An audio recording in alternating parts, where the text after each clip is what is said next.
এখন ঘড়িতে বাজে সকাল 6টা। সকাল 6টার সময় আমি এখন আছি দক্ষিণ 24 পরগনা জেলার ক্যানিং 2 ব্লকে ঈশ্বরীপুর গ্রাম গ্রামে ছায়াকুনি পাড়া। সেখানে দৃশ্যটা আজকের সকালে অন্যরকম হয়ে গেল।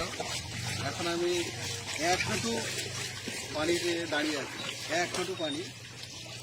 তো বাড়িঘরগুলো পুরো ডুবে গেছে, হাঁটুর নিচে সব জল, আর পুকুর সব একই হয়ে গেছে।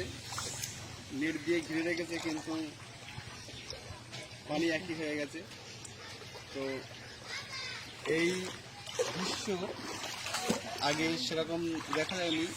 2021 সালে বর্ষার শেষের দিকে যে অবস্থা, সেই অবস্থাটা একটু ক্যামেরাম্যানকে ঘুরে দেখাতে বলবো কি অবস্থা। আর এখনো বৃষ্টি হওয়ার সম্ভাবনা অনেক, যেহেতু আবহাওয়া দপ্তর জানিয়ে দিয়েছে যে আজকে এখনো হবে। আজকে হলে হয়তো 1 কোমর হয়ে যাবে। তো এই পরিস্থিতিতে এই গ্রাম গরিব মানুষগুলো কি অবস্থায় থাকবে সেই নিয়ে মানে হতাশ। আজ রাতে কি গ্রাম ছেড়ে চলে যেতে হবে না স্কুলে চলে যেতে হবে, সেই নিয়ে গ্রামে একটা হুল্লোড় পড়ে গিয়েছে। আর বেশিরভাগ তো কাঁচা বাড়ি, খড়ের বাড়ি এখনো আছে।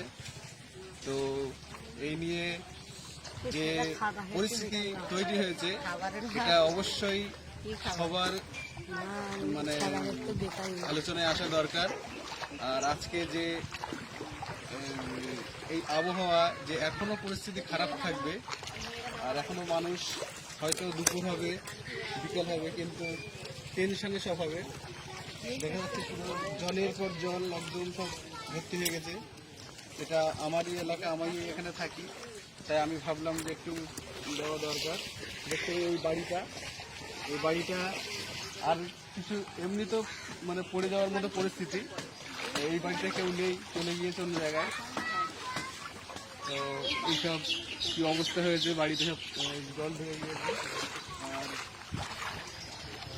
পুকুর ভর্তি মাছ, কিন্তু মাছ রক্ষা করার জন্য মশারি দিয়ে দিয়েছে, কিন্তু মশারি শেষ হয়ে গেছে। তারপর আবার নিজের শাড়ি দিয়ে এটা বাঁধ দিয়েছে, কিন্তু কতক্ষণ থাকবে? যদি আরও জল বাড়ে এসব আর কোনো কাজে লাগবে না।